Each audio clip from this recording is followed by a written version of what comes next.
Hello, thank you for joining us. I'm Sandy Clark, and I'm filling in today. I'm a senior consultant for National Restaurant Consultants, and Richard Weil, the CEO of National Restaurant Consultants, is busy consulting with a client, and so he has left that for us today. Today, I'm joined by Brian Devine, the president of Top Line Management and CafeFuel. He is going to talk today some about producing some videos.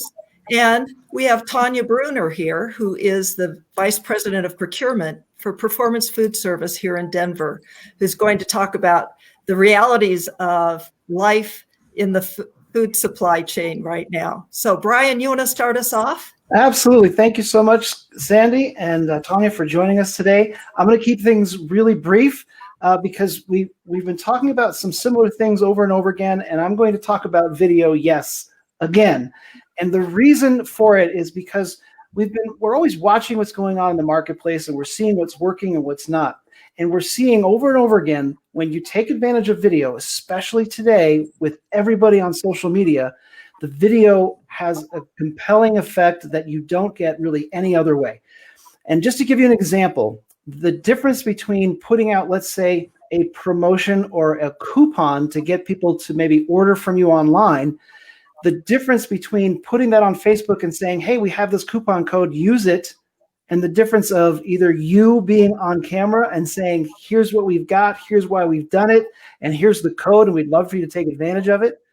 It's massive, the difference. And to give you an example, there's a local restaurant in our area that just had a new menu for their online system. And instead of just saying, here's the new menu, click here, they did a video and they walked through the menu and why they chose these things and how great it would be.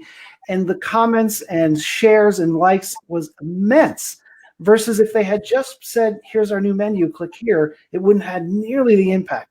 So I want you to really consider utilizing video. If you're uncomfortable with it, we can do a lot of it for you and automate a huge portion. So reach out, let us know how we can support you, but please, please, please consider doing video for your marketing. It'll make a huge impact. Thank you, Brian. What a great way to bring your personality directly to your customers. Absolutely. So today we're fortunate to have Tanya Bruner joining us. Tanya is right there in the trenches with you guys trying to source food and is going to talk about that a little bit today. So Tanya, how would you describe what you're facing with trying to keep product on your shelves right now? Challenging. The biggest challenge we're having right now is in the protein area, as these processors across the country have had to shut down due to COVID-related illnesses. It has really put a cinch into the supply chain. So they're not moving the boxes through there, and we're really feeling it on our end.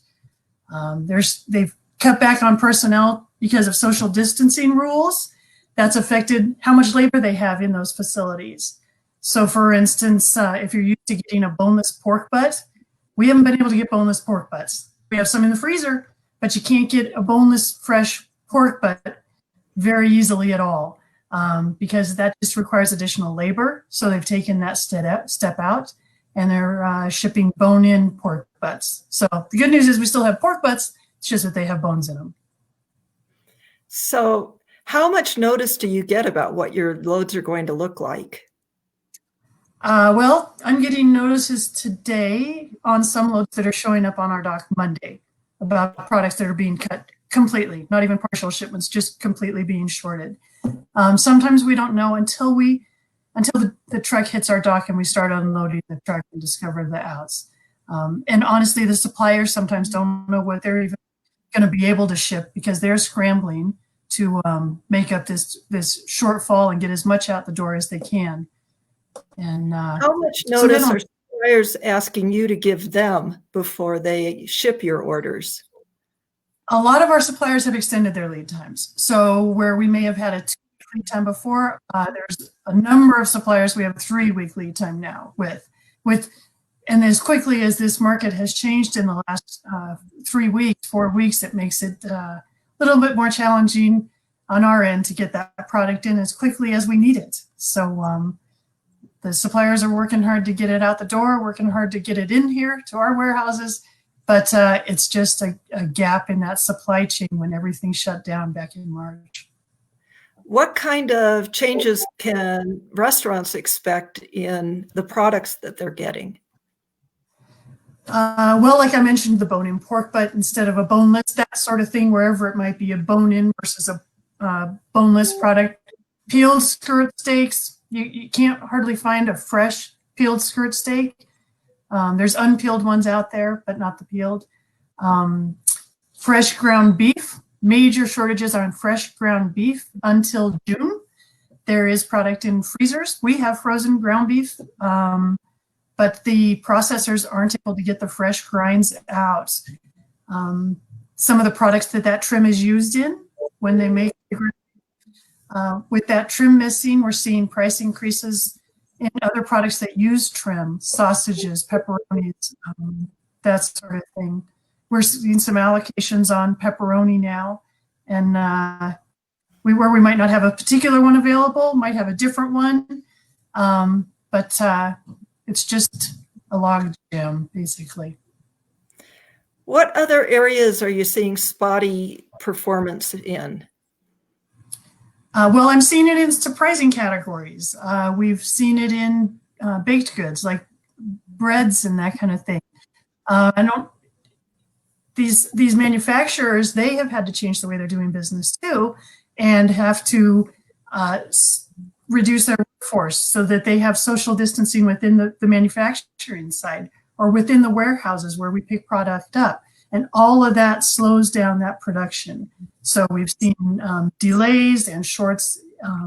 Baked goods, yeast is very short. Dry active yeast or dry yeast is very short because there was a huge pull on that through retail when everything shut down. Everybody was quarantined, is quarantined still, doing far more baking at home than even we did during the holidays, right? So that's almost all of that out of the supply channel. So fresh is readily available, fresh wet yeast. And there's conversion charts out there on how to use the fresh wet if you're used to using the dry. So it's a workaround, and there's yeast out there. It's just not the yeast that we're used to seeing. So it sounds like it's really hard to predict where the next shortage is going to be. Yeah, it really is. You know, I mean, when you start seeing it hit the processors on a beef side, you can guess that it might move through pork or chicken. But there's unpredictable stuff. Lard is there, you know, we might be running lard because of the ground beef trim tallow side effect, how that incorporates into that whole production. And then toilet paper, you know, who thought we'd be out of toilet paper? Yeah. So if a rumor starts and people start grabbing stuff out of the stores, it can create a shortage that really wasn't even in existence till everybody stuffed their garage full of it or whatever it might be. So, any advice? From a restaurant point of view, I'd say be prepared to use frozen product. If you're used to using fresh, just have that game plan in place in case you do need to go that direction. Being flexible. Because there's plenty of food out there. It's just not always exactly what we're used to seeing. You know, if you can be flexible on brands too, because us on the distribution side, sometimes we're trying to just get product wherever we can to try and get product into the restaurants. If one of our manufacturers doesn't have it available, we might look to another one to solve that need. So being flexible, you'll be able to have more product available for your customers and just be prepared for these surprises that are coming up. So the really good news is manufacturers are scrambling to keep up with increased restaurant need. And so people still want restaurant food, and the food is there. We just need to figure out how to get it there and get it there consistently. Right. Thank you, Tanya. Yes, it's been great seeing it turn back up. I'm excited about where we're going. But yeah, it's just this bump in the road to get there. Excellent. And thank you so much, both Sandy and Tanya, for giving us that positive end to what is obviously frustrating for everybody involved. Tanya, thank you so much for your time today. Sandy, thank you for being here to make sure this all goes well. And everyone out there, please reach out. Let us know what questions you have. How can we support you? And we look forward to seeing you next time on the National Restaurants Helpful Moment. Bye for now, everyone. Bye-bye. Thank you.